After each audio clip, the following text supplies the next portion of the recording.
15 years of ranger service had taught me the rhythm of these woods, when to expect the weekend crowds, which trails needed maintenance after heavy rain, and how to tell the difference between a curious black bear and a problem one.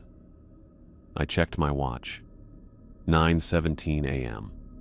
Time to restock the first aid kits and prepare for my midday patrol. The remote station where I worked was little more than a reinforced cabin with a radio system, some basic supplies, and enough maps to cover every inch of Pinewood's 50,000 acres. It wasn't much, but it was my domain. The door burst open with enough force to rattle the windows. A man and woman stumbled inside, both breathing hard. The woman's face was streaked with dirt and tears while the man clutched his right arm to his chest.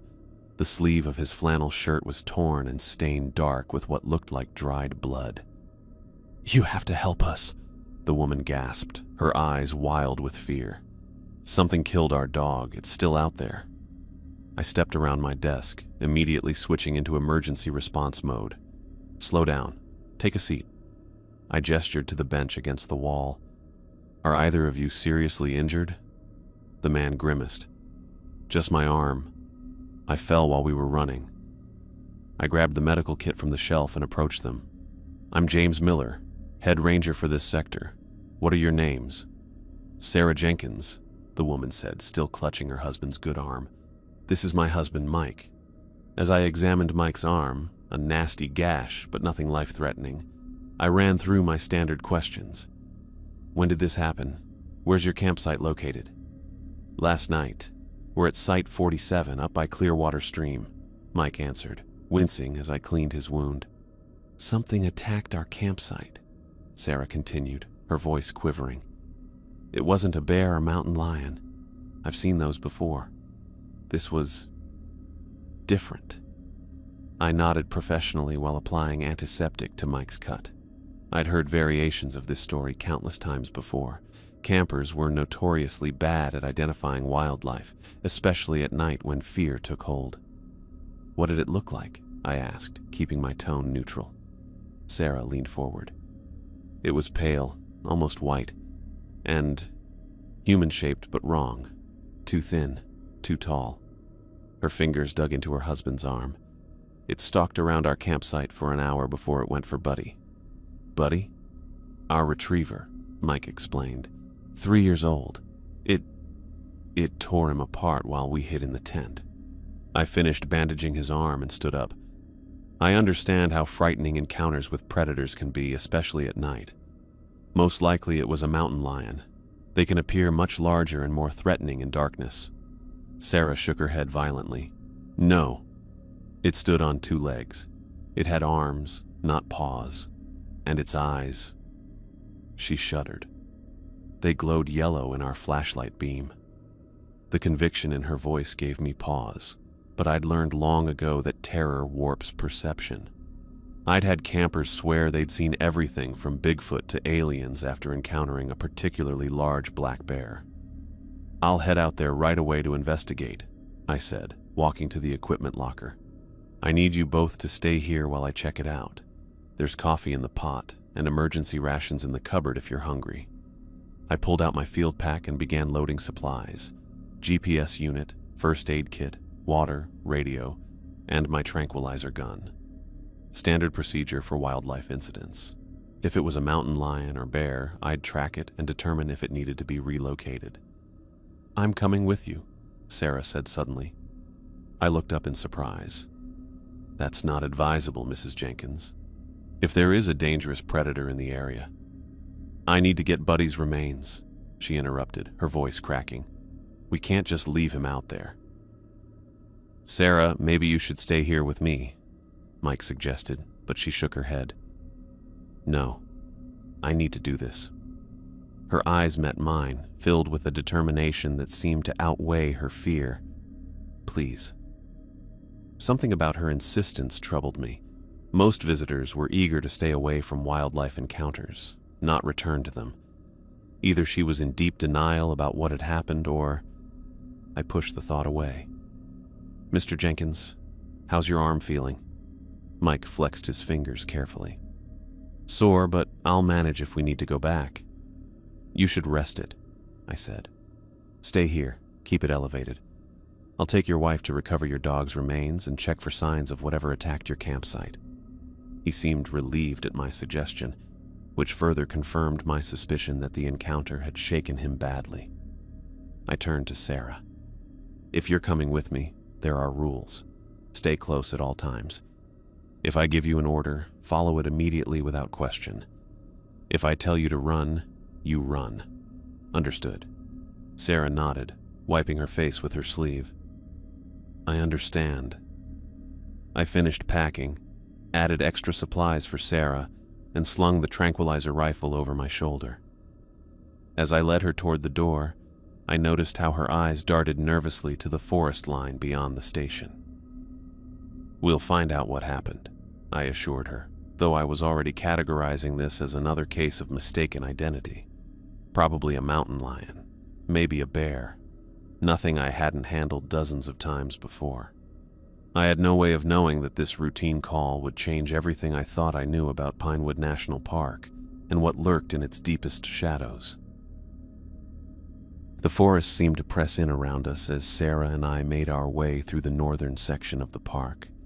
We'd left Mike at the ranger station 2 hours ago, his injured arm propped up on a cushion with strict instructions to rest. The hike to campsite 47 had been mostly silent, with Sarah scanning the trees obsessively while I maintained a brisk but manageable pace. We're getting close, I said, checking my GPS unit. Should be just past this ridge. Sarah nodded, her fingers tightening around the straps of her small backpack. She hadn't spoken much during our journey, but her eyes hadn't stopped moving, constantly searching the woods around us. The campsite appeared as we crested the small hill. The blue and gray tent was still standing, though one of its support poles leaned at an awkward angle. Around it, camping supplies lay scattered, a lantern on its side, food containers spilled near a fire pit, and a cooler overturned with its contents strewn across the dirt. "This is how we left it," Sarah whispered. "We just ran." I surveyed the area, trying to make sense of what I was seeing. 15 years of ranger experience told me this wasn't typical bear behavior. Bears knock things over looking for food, but this looked more like the aftermath of a panicked escape. "Stay close," I instructed, kneeling to examine the ground near their tent. The soil was soft enough to hold impressions, and what I found made my stomach tighten. The tracks weren't right, not a bear's broad paw, not a mountain lion's distinctive print. These were elongated, with what appeared to be 4 slender digits and a strange drag mark behind them. "What is it?" Sarah asked, noting my expression. I stood up, brushing dirt from my knees. "Not sure yet. Could be distorted by the rain we had 2 days ago." But I didn't believe my own explanation. Rain didn't create tracks like these. "Where did you last see your dog?" I asked, changing the subject. Sarah pointed toward a break in the trees. "Buddy ran that way when it came. We heard him yelping." I nodded and started following a trail of disturbed vegetation, broken ferns, snapped twigs, and occasional smears of what might have been blood on the underbrush. Sarah kept pace just behind me, her breathing quick and shallow. The trail led us to a small clearing about 50 yards from the campsite. The moment we stepped into the open space, I knew we'd found what we were looking for, and immediately wished we hadn't. Buddy's remains lay in the center of the clearing, surrounded by trampled grass. The golden retriever's body was horribly mangled, torn open with precision that sent a chill through me. This wasn't the random savagery of a bear attack or the killing bite of a mountain lion. The lacerations were methodical, almost surgical, exposing internal organs that had been partially removed. Sarah made a choked sound behind me. "Oh God, Buddy."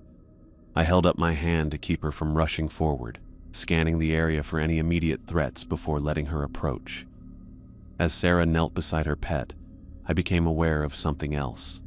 The forest had gone completely silent. No birds called, no insects buzzed.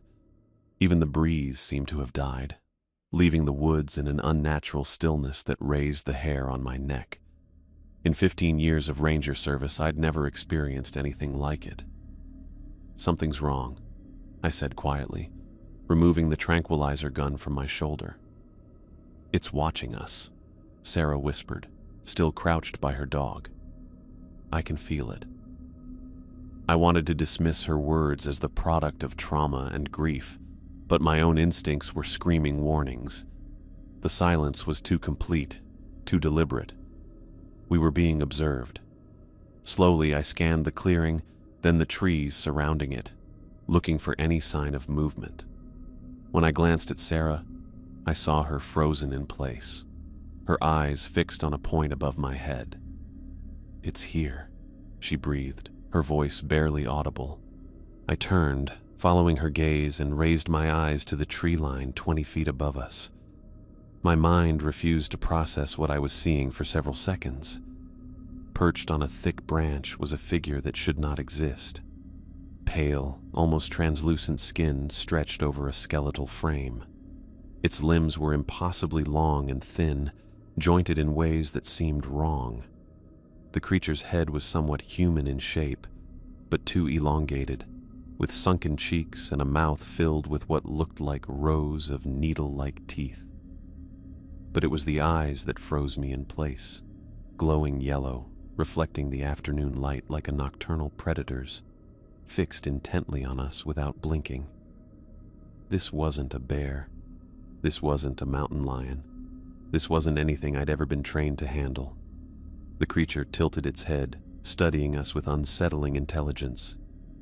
Its fingers, too long, too many joints, gripped the branch like hooks.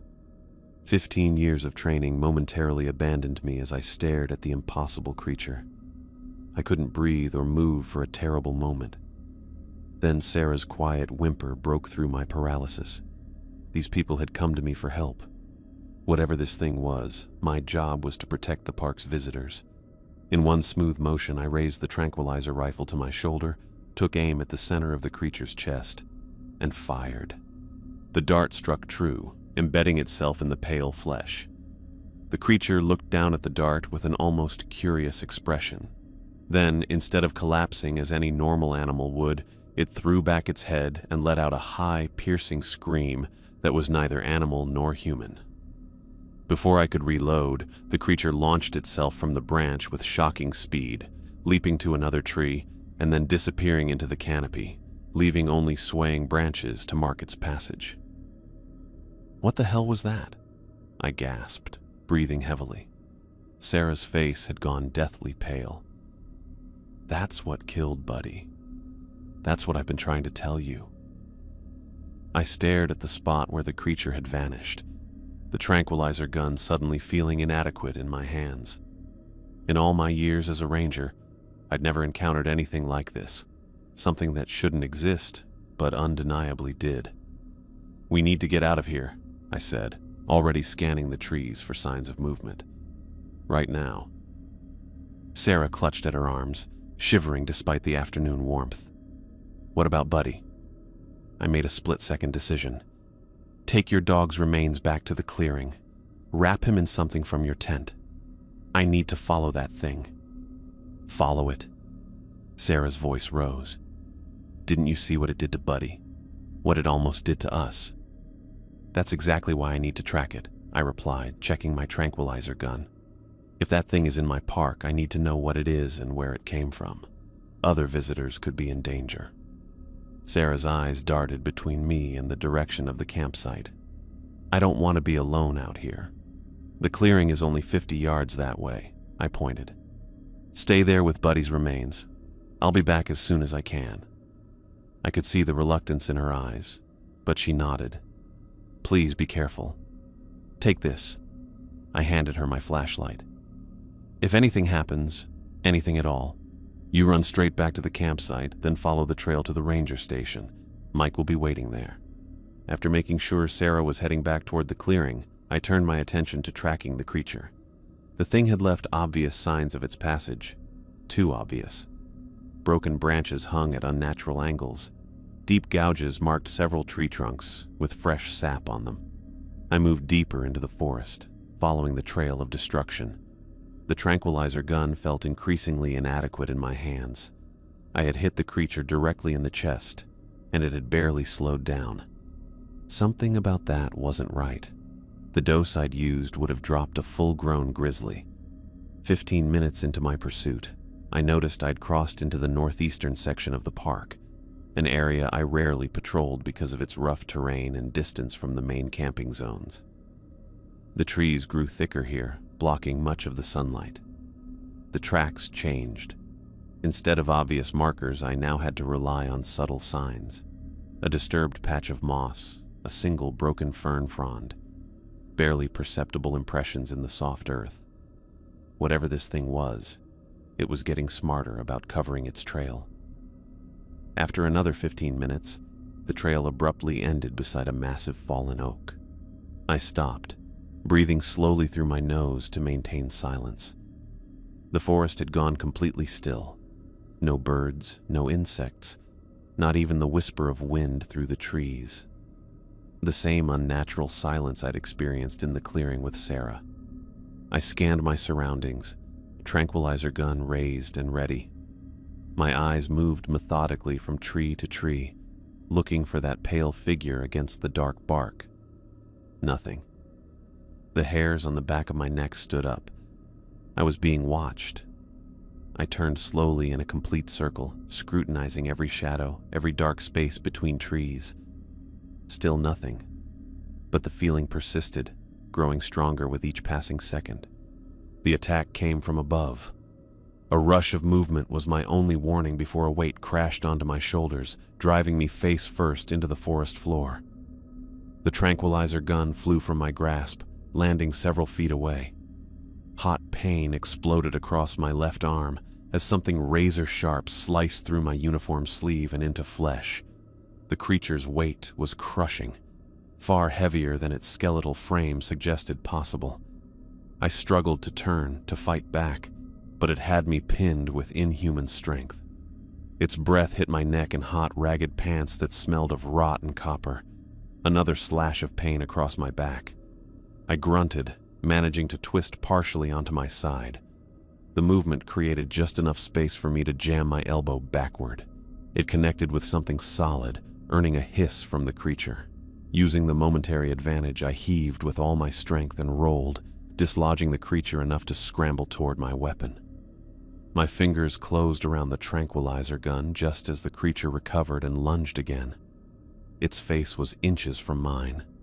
Those unblinking yellow eyes, the needle teeth bared in a silent snarl. Up close, its skin wasn't just pale but translucent, blue veins visible underneath. I wedged the barrel of the tranquilizer gun against its emaciated torso and pulled the trigger twice. The dart sank deep into its flesh with dull thuds. The creature's yellow eyes widened. It convulsed once, twice, its skeletal fingers clawing at the air. Then its movements slowed, became uncoordinated. Those terrible eyes blinked rapidly, struggling to remain open. With a final shudder, it collapsed beside me, motionless but for the shallow rise and fall of its chest. I scrambled backward, putting distance between us. My left arm hung uselessly at my side, uniform sleeve shredded and soaked with blood. The pain throbbed intensely. "What the hell are you?" I whispered, studying the unconscious creature. Up close, the details were even more disturbing. Its anatomy was fundamentally wrong. Limbs too long and jointed in extra places, fingers ending in curved claws that looked surgically modified. The pale skin was marked with precise scars, some old and faded, others newer. They formed patterns too deliberate to be random injuries. I looked closer at one scar along its ribcage, a clean incision, carefully sutured. The kind of scar left by professional medical procedures, not wild animal attacks. This thing had been created, or at least modified. I suddenly understood. This wasn't some unknown species or genetic anomaly. This was deliberate. I reached for my radio, wincing as the movement sent a fresh wave of pain through my injured arm. Protocol dictated immediate reporting of any major incident, especially one involving an unknown species. But something held me back. The surgical scars, the deliberately bipedal body. This wasn't something that should exist naturally. Before I could decide what to do, a scream cut through the forest, high-pitched, terrified, and unmistakably human. Sarah. The sound came from the direction of the clearing, at least half a mile away. I looked down at the unconscious creature, and then in the direction of the scream. Without hesitation, I grabbed my radio and tranquilizer gun and started running back toward the clearing, leaving the creature behind. Blood soaked my sleeve and my left arm throbbed with each step, but I pushed harder, faster. The forest blurred around me, branches whipping past my face as I sprinted. Only one thought filled my mind. There was more than one of those things. "Sarah!" I shouted, my voice swallowed by the dense forest. The scream I'd heard moments ago haunted me as I pushed my body faster. The image of that pale, skeletal creature I'd left unconscious behind me flashed in my mind. If there was another one, if it had reached Sarah.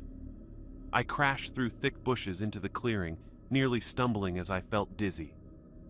Blood loss was making my head spin. But what I saw made me forget everything else. Sarah lay crumpled on the ground near her dog's remains. Her body was splayed at an unnatural angle, her torso torn open in the same methodical surgical manner as Buddy's had been. A revolver rested beside her outstretched hand, unfired. But she wasn't alone. A second creature, identical to the first, crouched over her body. Its skeletal body bent forward, face buried in her abdomen.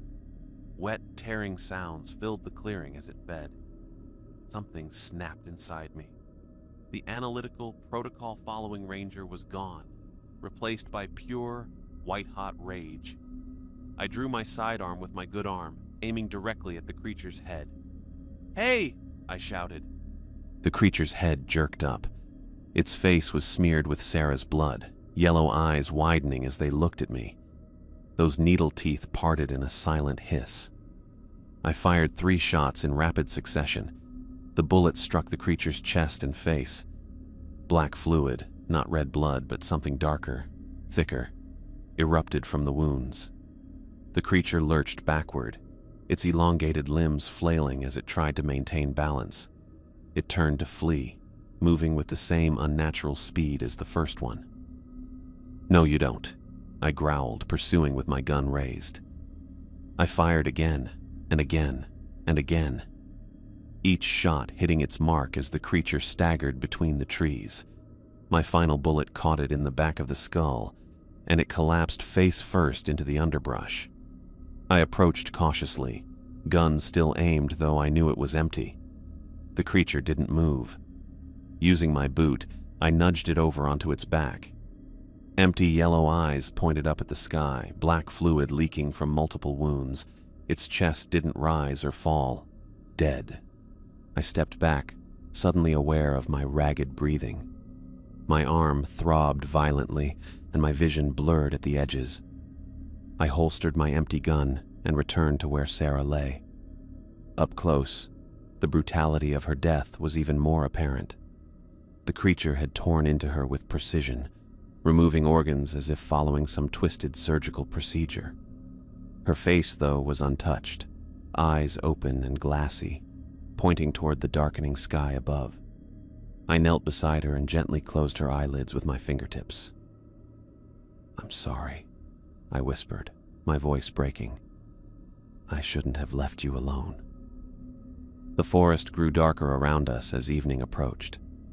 I retrieved my radio from my belt with shaking hands, taking a deep breath to steady myself before transmitting. "This is Ranger Miller. I have 2 civilian casualties at coordinates 4412 by 7389. Requesting immediate backup and medical examiner. Over." The radio crackled with static before a response came through. "Copy that, Miller. Nature of the incident? Over." I hesitated. Protocol dictated truthful reporting, but what had I just witnessed? Something that shouldn't exist. Something that had been created, not born. "Severe wildlife attack," I replied. "Area not secure. Approach with caution." Over. Understood. Backup dispatched. ETA 40 minutes. Over. Copy that. Miller out. 40 minutes. I scanned the darkening forest, suddenly aware of how vulnerable I was. If there were 2 of these creatures, there could be more, and I was out of ammunition, injured, and alone with 2 bodies. I needed to secure the perimeter. Using branches and Sarah's tent materials, I constructed makeshift barriers at the most obvious entry points to the clearing. It wouldn't stop one of those things, but it might give me warning. My left arm had gone from throbbing pain to worrying numbness. The sleeve was completely soaked through with blood. I tore strips from my undershirt and bound the wounds as best I could with one hand. Darkness fell fully over the forest. Every sound, every snapping twig or rustling leaf, sent my head whipping toward it, searching for pale figures moving between trees. I checked my watch repeatedly. 30 minutes since the radio call. 35 minutes. 42 minutes. No sign of backup. I found Sarah's flashlight where I'd left it and swept its beam across the tree line, searching for reflective yellow eyes. The forest remained still, but the unnatural silence had returned. No insects chirping, no owls calling, nothing. 50 minutes since the call. Something wasn't right. Park protocol for fatalities was immediate response. Even accounting for the remote location, backup should have arrived by now. I checked my radio again, ensuring it was still functioning.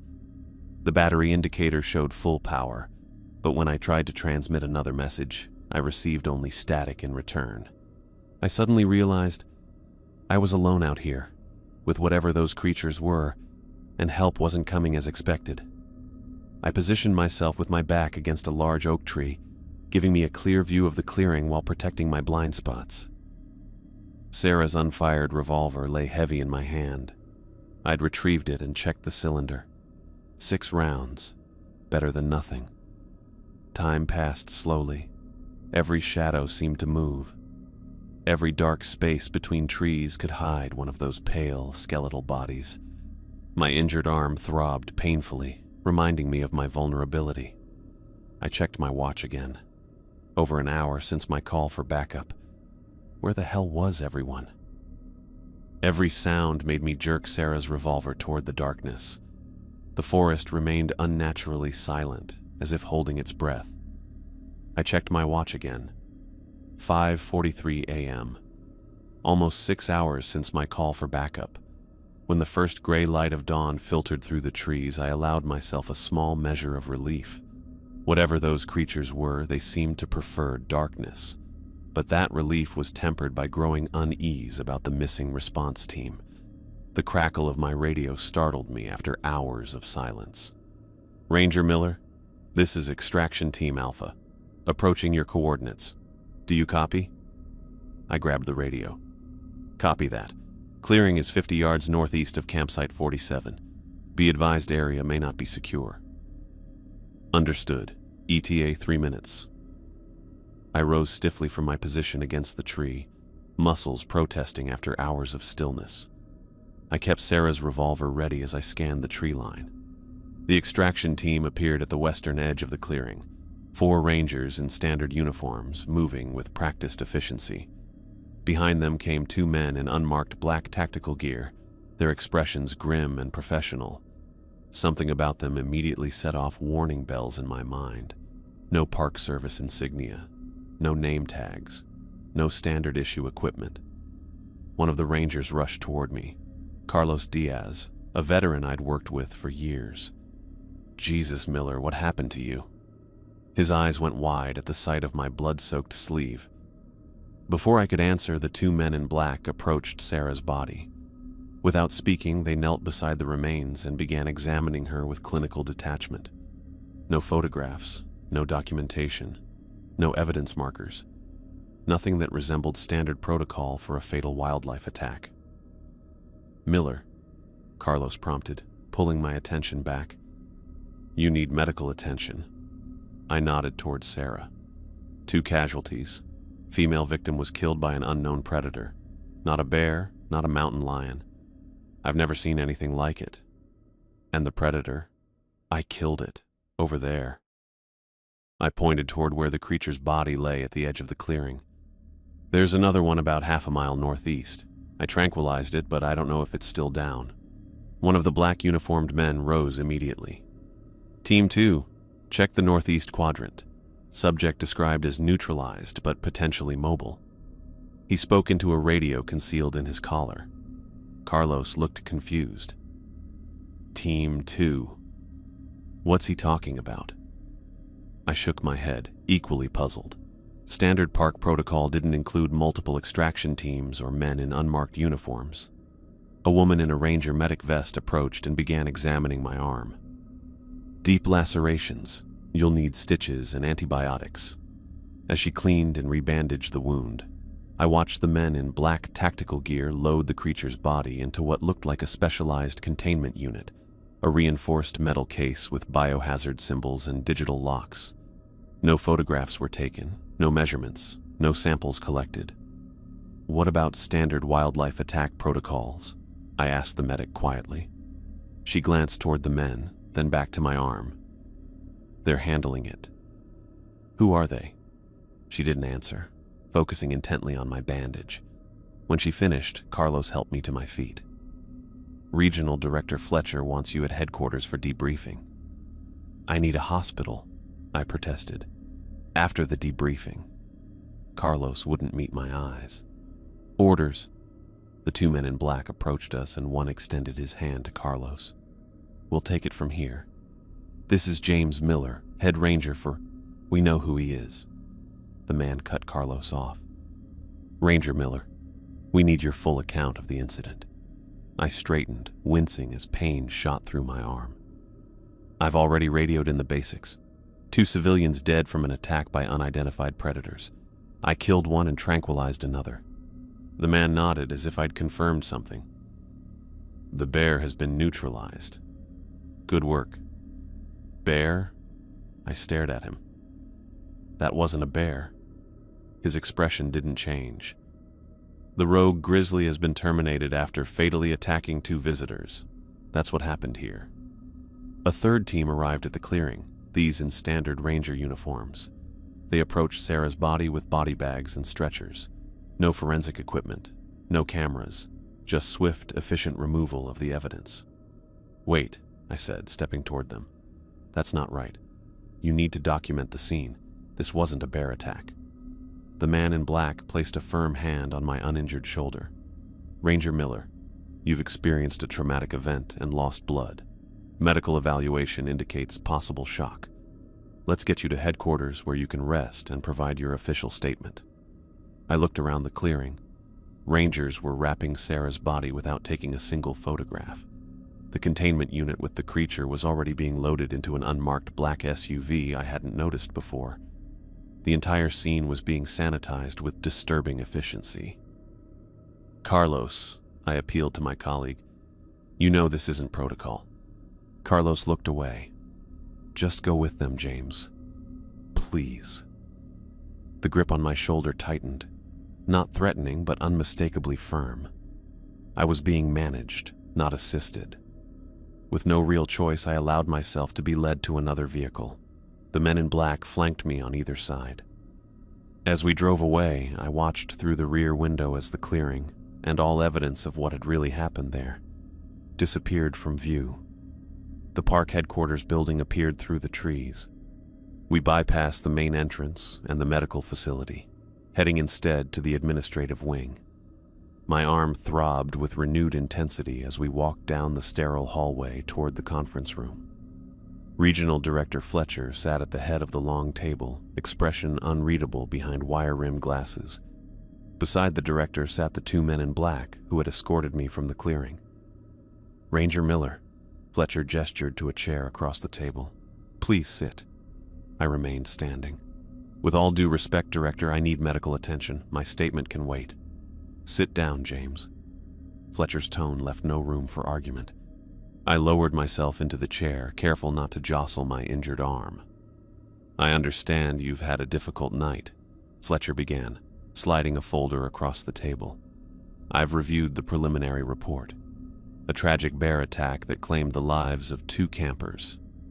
That wasn't a bear, I said flatly.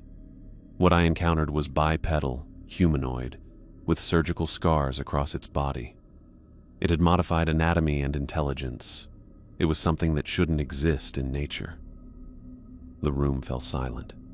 Fletcher and the two men exchanged glances. "Ranger Miller," one of the men said smoothly. "Your personnel file indicates an exemplary service record. 15 years without a single disciplinary action. Your psychological evaluations have always been stable." "Until now," the other added. "What are you implying?" I asked, tension building in my chest. Fletcher opened the folder. "James, trauma affects perception. Blood loss can cause hallucinations. The stress of watching civilians die can trigger various psychological responses." "I know what I saw," I insisted, "and what I shot. Where's the creature's body? The one your team took away in that containment unit?" Fletcher pushed a document across the table. "This is the official incident report. A rogue grizzly attacked and killed Sarah and Michael Jenkins at Campsite 47. You tracked and terminated the bear, sustaining injuries in the process. The bear's remains have been transported to the Wildlife Management Facility for examination."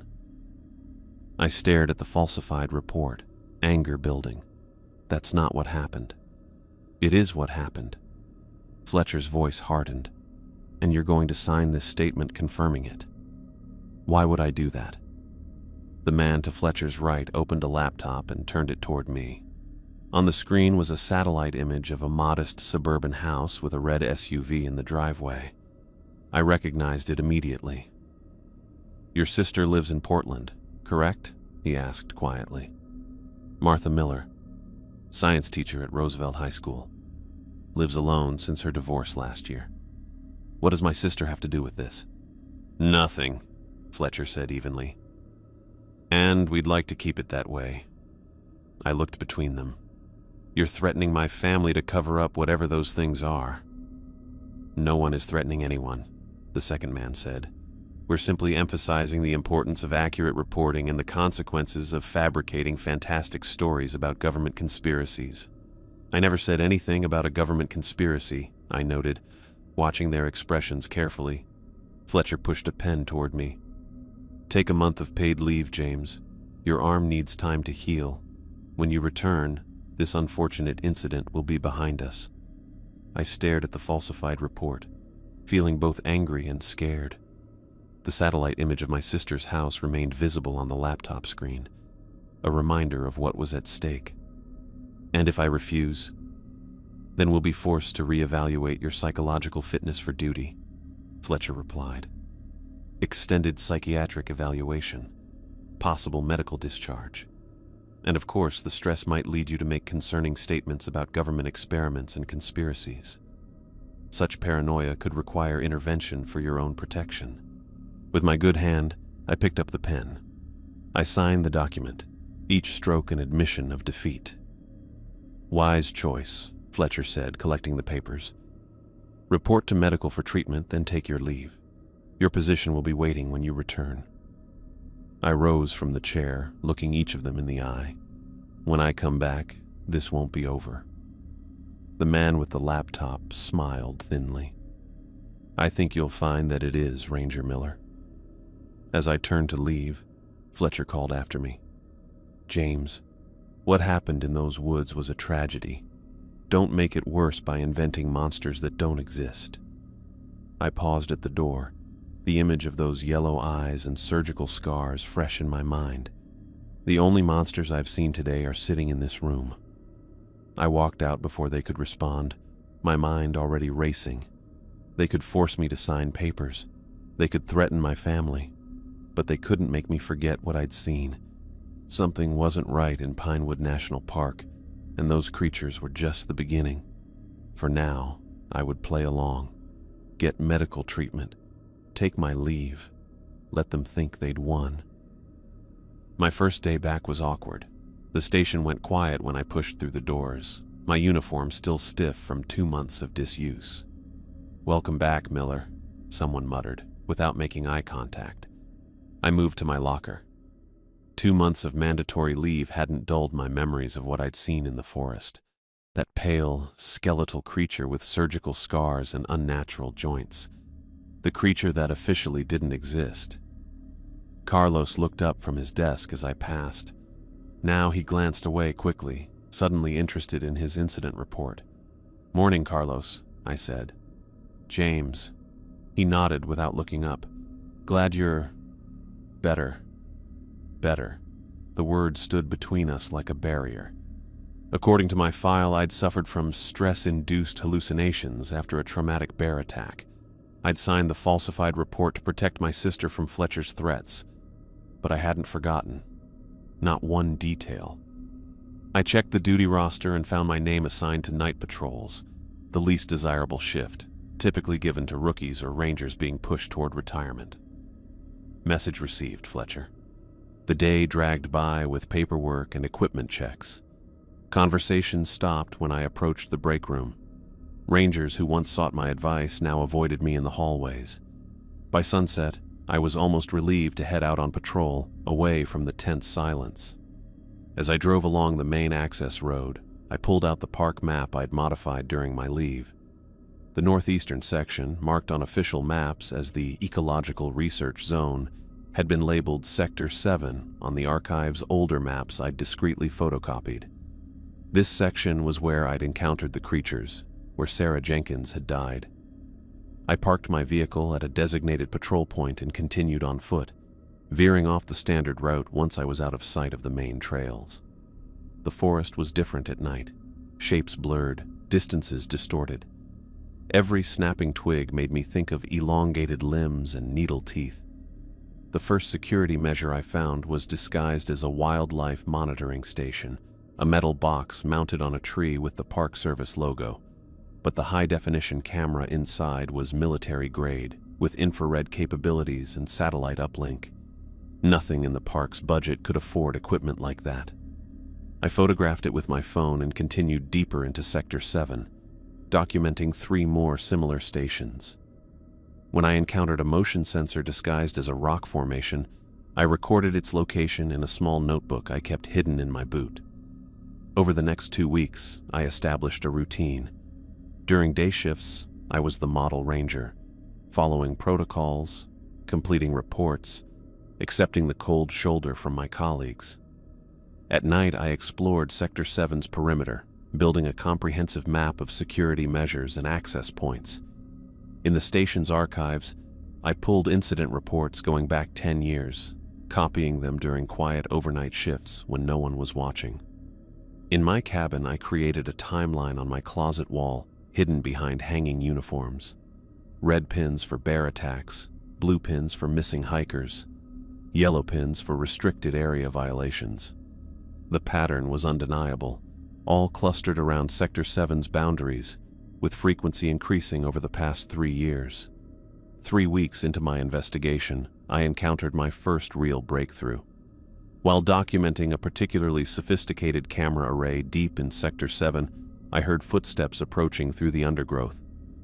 I quickly ducked behind a large oak, hand on my sidearm. A flashlight beam swept across the forest floor.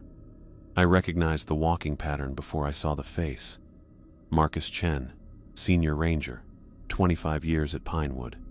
He moved with purpose, checking something on a handheld device that didn't look like standard park equipment. I waited until he passed my position before speaking. "Little late for birdwatching, isn't it, Marcus?" He spun around, dropping the device.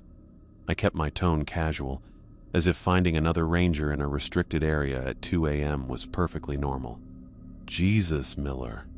Marcus's usually composed face showed genuine alarm. "What are you doing out here?" I could ask you the same question. I nodded toward the device now lying in the dirt. "That's not park issue." Marcus recovered quickly, scooping up the device and tucking it inside his jacket. "Night inventory of fox populations, Director's special project. With military-grade thermal imaging." I stepped closer.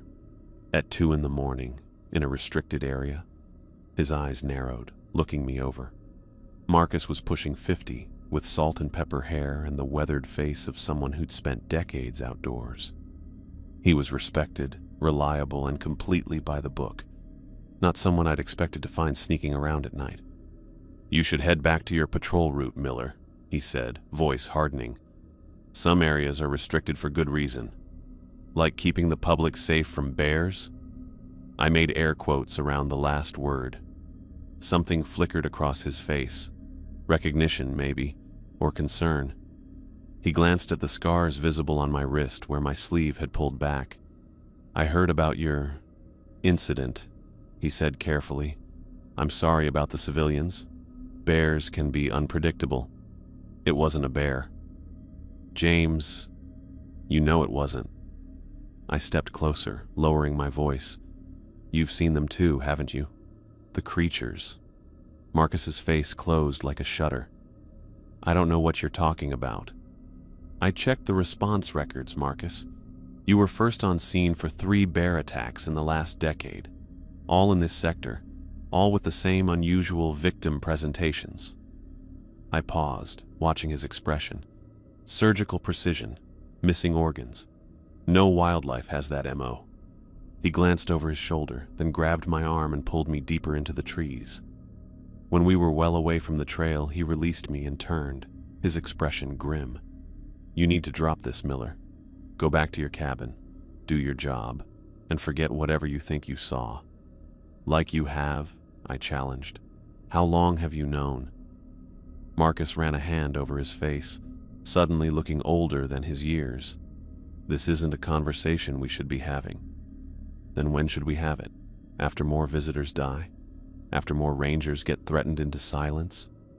My voice rose despite my efforts to stay calm. "What's in Sector 7, Marcus?" The silence stretched between us, broken only by the distant call of an owl. Finally, Marcus sighed. 20 years, he said quietly. "They came in 20 years ago. Told us it was a wildlife disease research facility. Critical work, national security implications, absolute confidentiality required." "What is it really?" I pressed. Marcus looked at me. "You really want to know, don't you? Even after what they did to you." "They threatened my sister," I said. "Made me sign a false report. But they didn't make me forget what I saw." He nodded as if I'd passed some test. "I responded to the first incident 16 years ago. Campers attacked by something they couldn't identify. I found tracks that didn't match any known species. When I reported it through channels, men in black SUVs arrived before Park Service backup. They took over, sanitized the scene, and told me to forget what I'd seen." "Sounds like my experience," I said bitterly. "The difference is, I did what I was told." Marcus's voice hardened. "I have a wife, 2 kids. I couldn't risk them. So you've been covering for them? For 20 years? Anger flared in my chest. "How many people have died because of your silence?" His eyes flashed. "And how many more would die if I'd spoken up? You think they'd hesitate to eliminate a problem ranger and his family? You got a warning because you're valuable. They need experienced rangers to maintain the cover." We stood facing each other in the darkness. "What about our duty?" I asked finally. "To the public? To the truth?" Marcus laughed without humor. "Duty? You still don't get it, do you? Whatever's happening in that facility, it goes all the way up. Way beyond Park Service, beyond Fletcher. This is government black ops, the kind that disappear people. So we just let them continue, creating those things?" He studied me for a long moment, then reached into his pocket. "I'm too old to be a hero, Miller. I've got 5 years to retirement and I plan to make it there." He pulled out what looked like a worn key card. "But maybe you're young and stupid enough to make a difference." He pressed the card into my hand. "Southwest Maintenance Shed, behind the old equipment storage. The shed floor has a hidden access panel. This opens it and gets you into the tunnel. After that, you're on your own."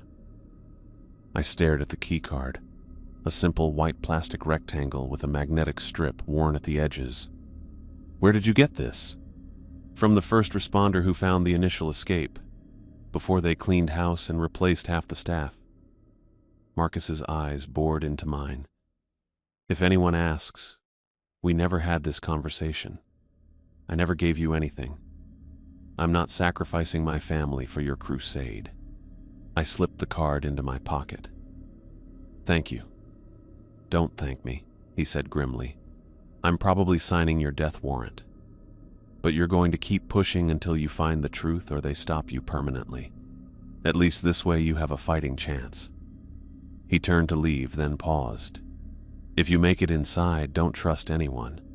Not even people in uniforms like ours. The facility has rangers on payroll, ones who are fully aware of what's happening. What exactly is happening, Marcus? I asked. I don't know the details. Just that whatever they're doing in there, it's creating those things you encountered. He looked back at me one last time. Be careful, Miller. And if you get caught, remember, I never gave you anything. He disappeared into the darkness, leaving me alone with the key card and a decision to make. I spent the rest of my shift in a daze, mechanically checking campsites and patrol markers while my mind raced with possibilities. By the time I returned to the station at dawn, I'd made my choice. I slept for a few hours, then prepared carefully. Extra batteries for my flashlight, a small digital camera, protein bars, and water. I dressed in dark clothes under my uniform jacket, which I could abandon if needed. My service weapon went into its holster, along with extra ammunition. Night fell, and I drove to a hiking trailhead near the southwest boundary of Sector 7. The maintenance shed Marcus had mentioned was a quarter-mile hike through dense forest. Few people knew of its existence. It had been largely abandoned when the newer storage facilities were built closer to headquarters. The shed looked plain, a weathered wooden structure with a rusted metal roof. I swept my flashlight across the area, searching for cameras or sensors, but found none. Either it wasn't monitored, or the surveillance was too well hidden to detect. The door creaked as I pushed it open. Inside, dusty equipment lined the walls. Old chainsaws, hedge trimmers, shovels from a bygone era of park maintenance. Following Marcus's instructions, I searched the floor, finding the access panel concealed beneath a threadbare carpet. The keycard slid into a hidden reader. A soft click, then the panel shifted, revealing a narrow stairway descending into darkness. I switched my flashlight to its lowest setting and began my descent. The tunnel was concrete with pipes and conduits running along the ceiling. It sloped gradually downward, leading me deeper into the earth and, I assumed, under the boundary of Sector 7. The air down there had a chemical smell that didn't belong in a maintenance passage. After walking for what felt like half an hour, the tunnel ended at a metal door with another card reader. I held my breath as I swiped Marcus's card, half expecting alarms to sound. Instead, the lock disengaged with a soft click. I eased the door open and found myself at the edge of a clearing. 20 yards ahead, a high fence topped with razor wire surrounded a complex of low, concrete buildings. Floodlights illuminated the perimeter, revealing guards patrolling with automatic weapons. Not park rangers or local police, but personnel in unmarked black tactical gear. I crouched in the shadow of the tunnel entrance, observing the facility. A sign on the fence read, USFS Restricted Research Facility, authorized personnel only. But the level of security made it clear this was no ordinary forestry research station. Movement caught my eye. A transport vehicle approaching the main gate. As it passed through security, I saw what looked like a containment unit in its cargo area, similar to the one used to transport the creature's body from the clearing where Sarah died. This was it. The source of the creatures. The heart of the cover-up. Whatever Project Wendigo was, it operated from this facility. I'd found the truth I'd been searching for, but now that I was here, I realized finding it was only the beginning. I pulled out my camera and began documenting everything I could see. The guard rotations, the building layouts, the security measures. Whatever happened next, I needed evidence that couldn't be explained away or erased. The facility was busy even at this late hour. Through my camera's zoom, I could see personnel in lab coats moving between buildings. This wasn't just security containment. Active research was happening right now, beneath a veil of government secrecy and inside a national park I had sworn to protect. I thought of Sarah, of Mike, losing his wife to creatures created by human hands, of the falsified reports and threats and years of covered-up deaths labeled as bear attacks. My hand tightened around the camera. I would need more than distant photos to expose this. I would need to get inside, to find hard evidence of what they were doing. Not tonight. I wasn't prepared for that level of infiltration. But soon. I backed away from the fence, returning to the tunnel. As I carefully closed the door behind me, I felt determined. I had found the monster's lair. Now I needed to find a way inside. In the days since finding the hidden complex, I'd established a surveillance routine. Every night I'd observed the facility from different vantage points, documenting security patterns, staff rotations, and building layouts. The predictability of their schedule was my only advantage. I'd chosen tonight for a reason. Thursday saw the heaviest rotation of personnel, lab staff switching from day to night shifts, security teams doing handovers, and maintenance crews coming on duty. Maximum confusion, minimum attention to a single face among many. My ranger uniform felt like a costume now. I'd modified it slightly, removing patches that identified my ranger station and adding a generic security clearance badge I'd created from photos of staff IDs. From a distance, I looked like just another facility employee. I slipped into the maintenance tunnel and pulled the access panel closed behind me. The passageway felt colder than before, and the antiseptic smell was stronger.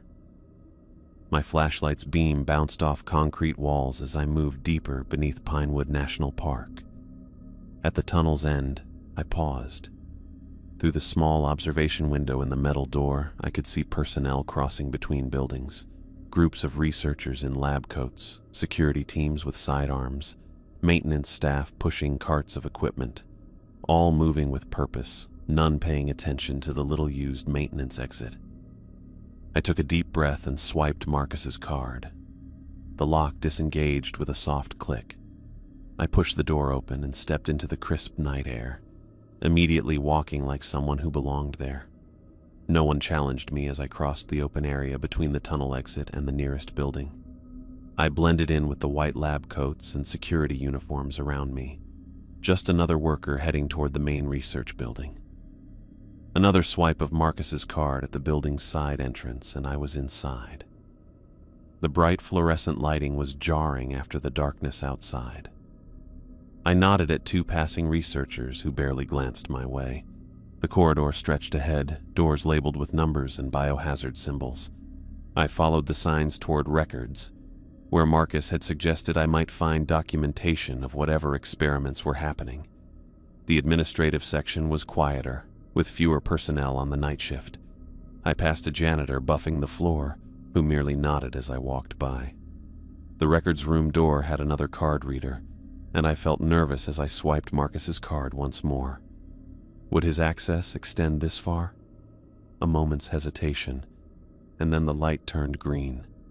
I slipped inside, closing the door behind me. Rows of filing cabinets filled the room, along with computer terminals lining one wall. I moved to the nearest terminal and swiped the card in its reader. The screen flashed to life, requesting a password. I paused, then tried the username printed on Marcus's card. McChen, with the password he'd whispered to me during our last quick meeting. Pinewood 1975, the year he'd started at the park. The cursor blinked, then granted access. The file system was organized by project codes. I clicked on the most recent entries and found what I was looking for. Project Wendigo, Phase 3. The name sent a chill down my spine. Wendigo, the mythological creature that consumed human flesh and was never satisfied. Someone had a twisted sense of humor. I clicked through files, skimming reports and downloading them to my phone.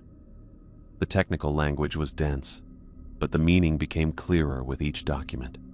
Human genetic manipulation, predator DNA integration, enhanced combat capabilities, accelerated healing, increased strength and speed. One report summarized the project's purpose: creation of advanced infantry units capable of operation in hostile terrain without conventional support requirements. Subjects demonstrate a 300% increase in strength, 250% acceleration in healing, and 180% enhancement of sensory perception. The military applications were unmistakable. They were creating super soldiers.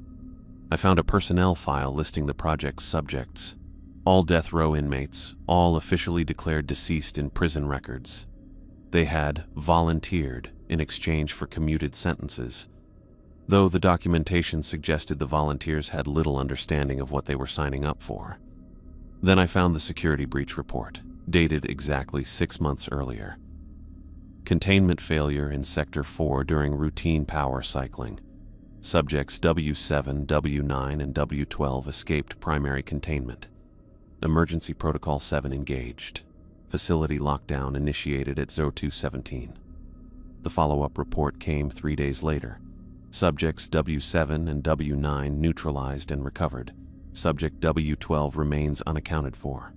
Search parameters extended to full park boundaries. Thermal imaging deployed via helicopter surveillance. My blood ran cold. One creature was still out there, and had been for 6 months. The one I encountered, was it W7 or W9 recently recaptured, or was it W12, the one still at large? A supplementary report answered my question. Subjects W7 and W9 recovered on April 17th. W7 terminated during capture. W9 recovered with non-lethal methods for further study. So W12 was still out there. For 6 months it had been hunting in my park while visitors camped unaware. I pulled out my phone and began photographing documents directly from the screen, capturing as much evidence as possible. The transformation logs were particularly disturbing. Clinical descriptions of subjects' physical changes as their bodies adapted to the genetic modifications. Most died during the early phases. Those who survived experienced significant cognitive degradation and increased aggression. As I moved to a different terminal to access more restricted files, a document caught my eye. Feeding Protocol, Revision 3. I clicked on it, unprepared for what I would find. Subjects require significantly increased caloric intake following transition. Protein requirements are elevated 500% above the human baseline. Initial synthetic nutrition protocols failed to sustain subjects beyond Phase 2. Live protein sources initiated in Trial 8, with improved results. Live protein sources. My stomach turned as I realized what that meant. I was so absorbed in the documents that I almost missed the distant wail of an alarm. My head snapped up as red lights began flashing in the hallway outside, visible through the small window in the door. A computerized voice echoed through the building. Security alert. Unauthorized access is detected in Section B. All personnel implement containment protocol. Section B, was that here? I couldn't tell if the alarm was for me or something else entirely. Either way, I needed to move. I grabbed my phone, making sure the photos had saved, and headed for the door. The corridor outside was empty, but the alarm continued. I moved quickly toward the exit, then stopped as I heard footsteps approaching from that direction. I ducked into a side hallway, following emergency exit signs. If I couldn't get out the way I came in, I'd find another route. The side corridor led deeper into the facility, away from the perimeter. Not ideal, but better than running into security. I followed it down a flight of stairs, the alarm growing louder. At the bottom, a heavy metal door stood partially open. Through the gap, I saw a larger, darker space beyond. With no other option, I slipped through the door and froze. I stood on a catwalk overlooking an enormous underground chamber at least 3 stories high. The catwalk ringed the perimeter, while the center held rows of glass-walled cells illuminated by harsh white light. Each cell was roughly the size of a small bedroom with reinforced walls and heavy security doors. Most of the cells were occupied. From my elevated position, I could see directly into them. Some contained what looked like hospital beds with restraints. Others held nothing but padded walls and monitoring equipment. And some, the ones farthest from the main entrance, held creatures. They weren't all alike. Some appeared almost human, save for elongated limbs or unnatural muscles. Others were further along in their transformation, skin stretched tight over changed bone structures, faces distorted into something no longer recognizable as human. In one cell, a creature paced on all fours, its spine extended into what looked like the beginning of a tail. Facility staff in hazmat suits moved between the cells, checking monitors and making notations. None had noticed me yet, their attention focused on containing whatever had triggered the alarm. I edged along the catwalk, staying in the shadows, trying to process what I was seeing. This wasn't just a research facility. It was a laboratory where humans were being transformed into weapons. Across the chamber, a metal door slid open. 2 security teams rushed in, weapons raised, escorting what looked like a metal container the size of a small car. The container rattled and shook as something inside struggled to escape. "Containment team, prepare feeding protocol for Section 4, someone shouted from below. "Subject W9 requires immediate nutrition after examination." The staff moved with practiced efficiency. The container was positioned next to one of the larger cells, where I could now see a pale, skinny figure crouched in the corner, identical to the creature I'd encountered in the forest. A series of mechanical clunks echoed through the chamber as locks disengaged. A panel slid open between the container and the cell. A moment later, I heard distressed bleating. A goat, I realized with horror, was being forced from the container into the cell. What happened next burned into my memory. The creature, Subject W9, moved with impossible speed. One moment it was huddled in the corner, the next it had pinned the struggling animal. The feeding wasn't wild or chaotic. It was methodical, almost surgical, as the creature opened the goat's abdomen with precision, removing organs one by one, just like Sarah's body in the clearing. I backed away from the railing, fighting the urge to vomit. I needed to get out of this place and make sure the evidence reached the outside world. The alarm suddenly changed pitch, becoming more urgent. The computerized voice returned. "Containment breach in Section 3. All personnel evacuate lower levels. Security teams converge on Section 3. The staff below moved quickly toward the exits, leaving only security personnel guarding the cells. Whatever had happened in Section 3, it was creating the diversion I needed. I spotted a utility access panel on the far side of the catwalk, the kind that is typically connected to ventilation or maintenance systems. If I could reach it without being seen, it might offer a way out. I moved along the catwalk's edge, using the confusion below as cover. The security teams were focused on the far entrance, weapons trained on whatever might come through. No one was looking up. When I reached the access panel, I found it secured with a simple mechanical latch rather than an electronic lock. I pulled my multi-tool from my pocket and worked the latch open, revealing a narrow shaft with maintenance rungs leading upward. I squeezed into the shaft and began climbing. The metal rungs were cold against my palms as I pulled myself upward, away from the horror below. The shaft seemed to go on forever, leading me through the facility's infrastructure, past water pipes, electrical conduits, and ventilation ducts. After what felt like hours of climbing, the shaft widened into a maintenance room filled with HVAC equipment. A security panel on the wall showed I was now on the facility's uppermost level. Another access panel led to a narrow tunnel sloping gently upward. I followed it, crawling on hands and knees until fresh air hit my face. The tunnel ended at a grate concealed in a drainage ditch, nearly a mile from the facility perimeter. I emerged into the forest, gasping in the clean night air. The stars overhead seemed bright after the harsh lights I'd escaped. I oriented myself using the distant lights of the facility and began hiking toward my vehicle, hidden off a service road several miles away. The drive back to my cabin was a blur. My hand shook on the steering wheel as my mind replayed images of the creatures in their cells, of the precision with which Subject W9 had dissected its prey. How many bear attacks in Pinewood over the years had actually been these creatures? How many visitors had unknowingly camped within hunting distance of escaped experiments? Back at my cabin, I uploaded everything to cloud storage using 3 different services, ensuring the evidence couldn't be easily erased. I sent encrypted links to journalists I trusted, set to deliver automatically if I didn't enter a cancellation code every 24 hours. Then I wrote everything down, all I'd seen, all I'd learned, in a notebook I hid beneath a loose floorboard. The digital clock on my nightstand read 3:27 a.m. when I finally collapsed into bed, fully clothed, my service weapon on the bedside table within easy reach. I fell asleep immediately. The sound of breaking glass jerked me from sleep. My eyes snapped open in the darkness. How long had I been asleep?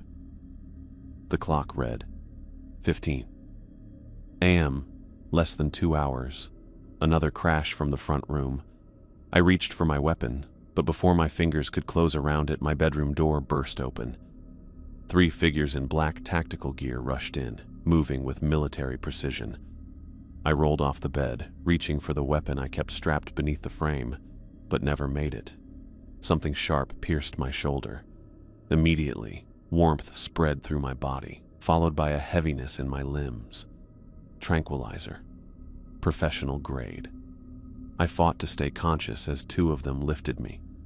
Through blurring vision, I saw the third searching my cabin, pulling up floorboards, checking behind picture frames. Evidence secured, one of them said into a radio. Subject contained, returning to facility.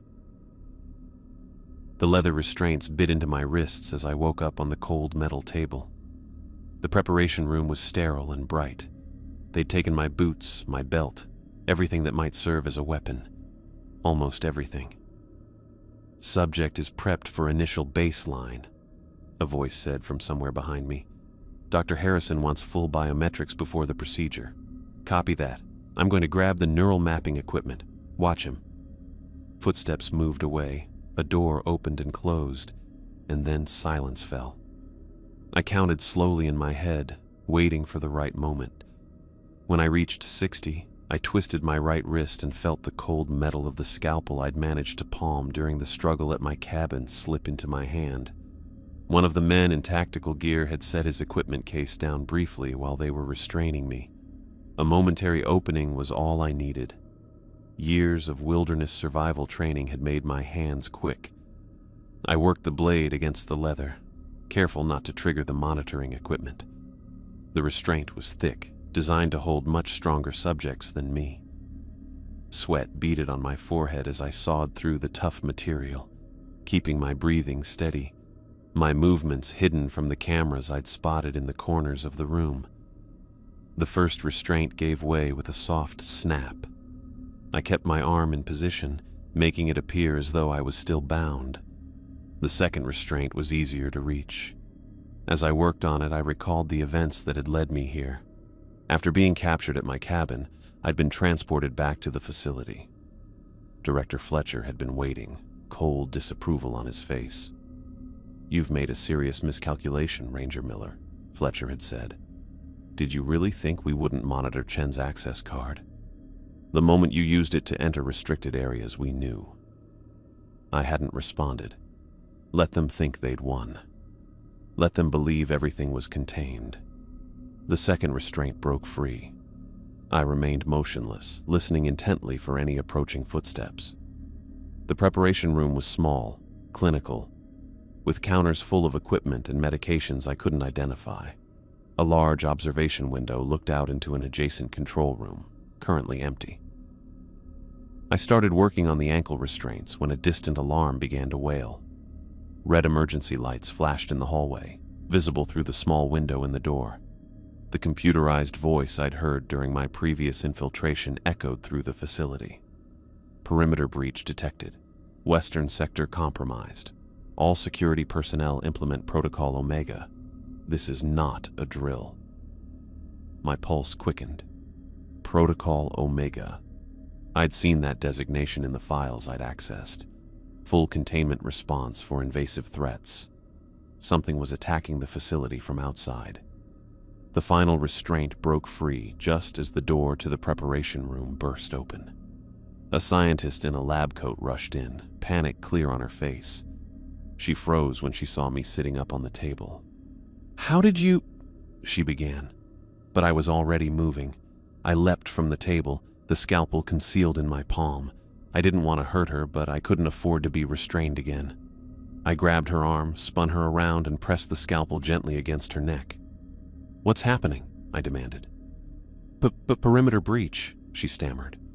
"One of the subjects has returned, the one that escaped 6 months ago. W12. The creature that had been living in my forest for half a year had come home. Where are my clothes? My equipment? Storage locker. Down the hall, third door on the right. I bound her wrists with medical tape and locked her in a supply closet. I'm not going to hurt you, I told her through the door. Someone will find you when this is over. In the hallway, chaos reigned. Emergency lights pulsed red. Facility staff ran in every direction, some toward the western perimeter, others away from it. No one paid attention to me as I slipped into the storage room and found my uniform, boots, and equipment in a plastic bin. I dressed quickly, grateful to have shed the flimsy hospital gown. My service weapon was missing, but I found a security guard's baton abandoned on a desk. It wasn't much, but it was better than nothing. The facility's layout was etched in my memory from my previous infiltration. I needed to reach the central control room to access the main servers. If I could download the project data to an external network, the evidence would be secure even if I didn't make it out. I moved through corridors, following the directional signs toward the administrative section. Twice I had to duck into side rooms to avoid security teams rushing toward the western perimeter. The alarm continued to wail, and now I could hear something else. Distant gunfire and what sounded like bestial screaming. As I rounded a corner, I collided with a dark figure. Instinctively, I swung the baton, but my attack was blocked by a strong arm. "James!" I froze, recognizing the voice. "Marcus?" Marcus Chen stood before me, dressed in full ranger gear, a service pistol in his hand. His face was grim, a fresh cut bleeding above his right eye. "What are you doing here?" I asked, lowering the baton. "You missed our check-in. After what happened at your cabin, I figured they'd brought you here." He glanced over his shoulder. "We need to move. That thing that attacked the perimeter, it's not the only one loose anymore. The breach compromised 3 containment cells." "How did you get in?" "I've worked here for 20 years, remember? I know the emergency protocols. When the perimeter alarm sounds, all secondary access tunnels automatically unlock to create evacuation routes." He handed me a second pistol from inside his jacket. "Found this in the security office. Thought you might need it." I checked the magazine, full, and nodded my gratitude. "I need to get to the central control room." "Why? We should be getting out while we can." "The evidence, Marcus. Everything I found, everything they've done here, it can't stay buried. I need to make sure it gets out even if we don't." He hesitated, then nodded. "Control room is 2 levels up, north quadrant, but it'll be heavily guarded. Not with 3 of those things loose in the facility." I gestured toward the sounds of chaos echoing through the corridors. "Security will be focused on containment." We moved quietly through the facility, using the emergency evacuation routes Marcus knew to avoid the main corridors. The sounds of fighting grew louder in some areas, then faded as we changed direction. Twice we encountered facility staff fleeing in terror. Once we glimpsed a security team firing at something moving too fast to see clearly at the end of a long hallway. "What happens if these things escape into the national park?" I asked as we climbed a maintenance ladder to the upper level. "That's why we need to succeed," Marcus replied grimly. "The public needs to know what's out there." We reached the administrative level, where the emergency lighting mixed with regular fluorescence, creating a strobe effect. The control room door was at the end of a long corridor, its heavy metal frame designed to withstand attacks. But the door stood partly open. the electronic lock disabled by the facility's emergency protocols. "Wait," Marcus whispered, pulling me back as I started toward it. "Look." Dark fluid, the same black substance I'd seen when I shot the creature in the forest, trailed along the floor, leading into the control room.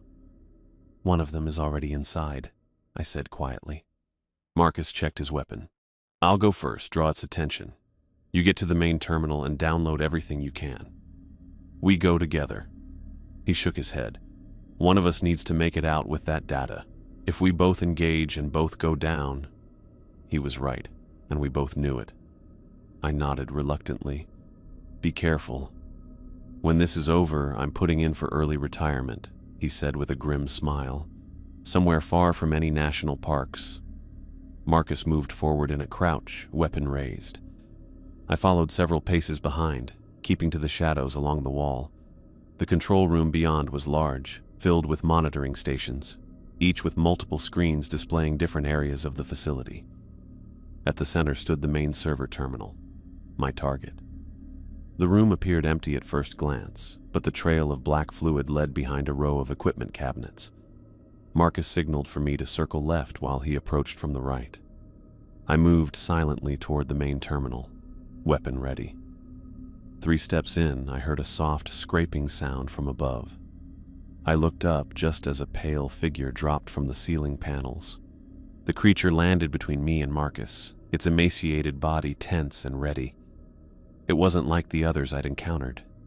This one was larger, its limbs more elongated, muscles more defined.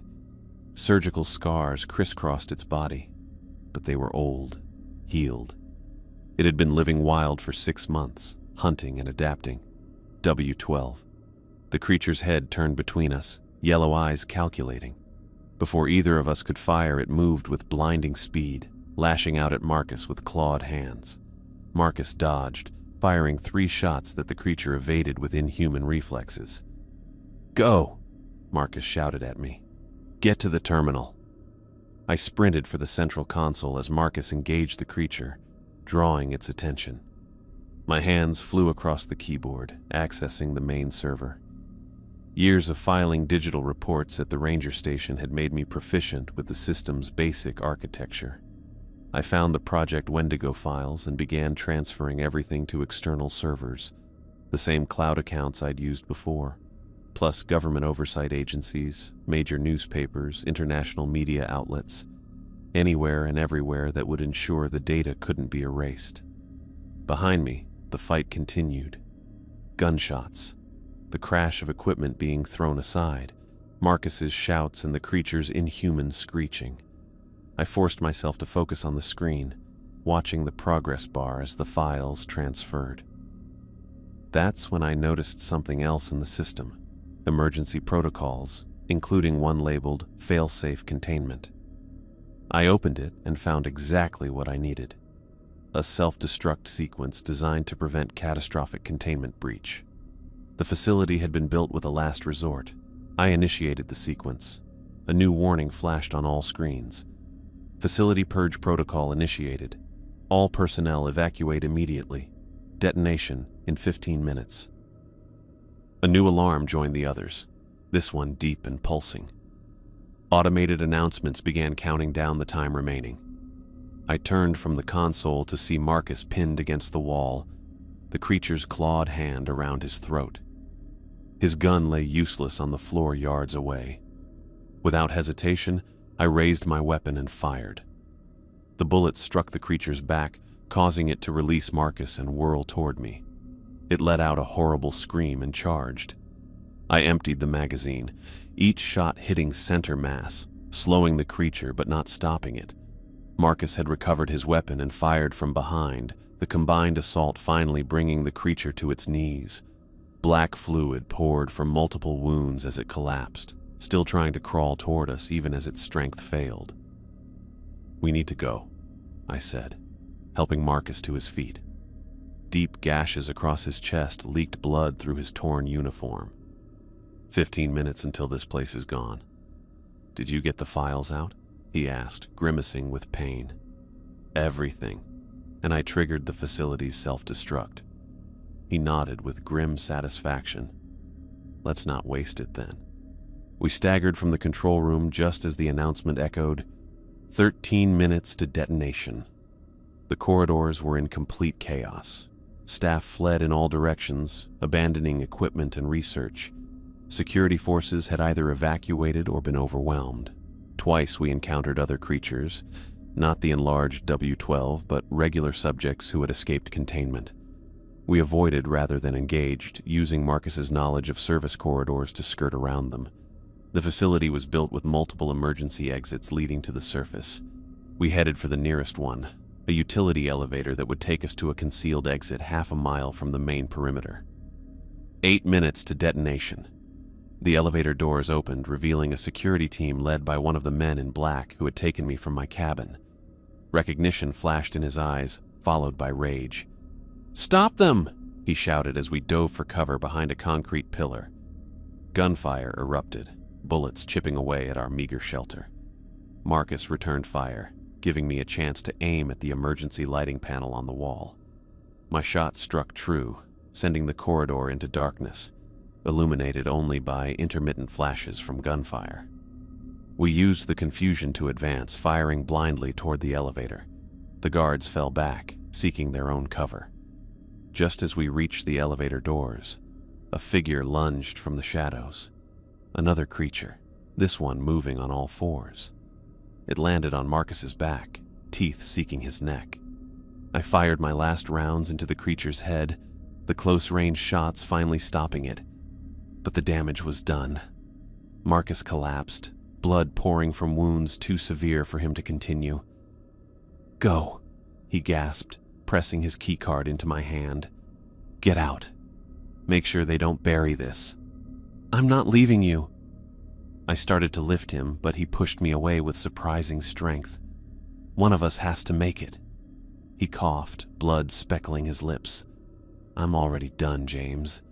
Don't waste what we've accomplished."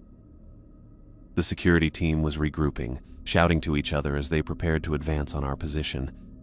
In the elevator, the doors were beginning to close. 5 minutes to detonation. Marcus shoved me toward the elevator with the last of his strength. "Go! Tell them what happened here. Make it right."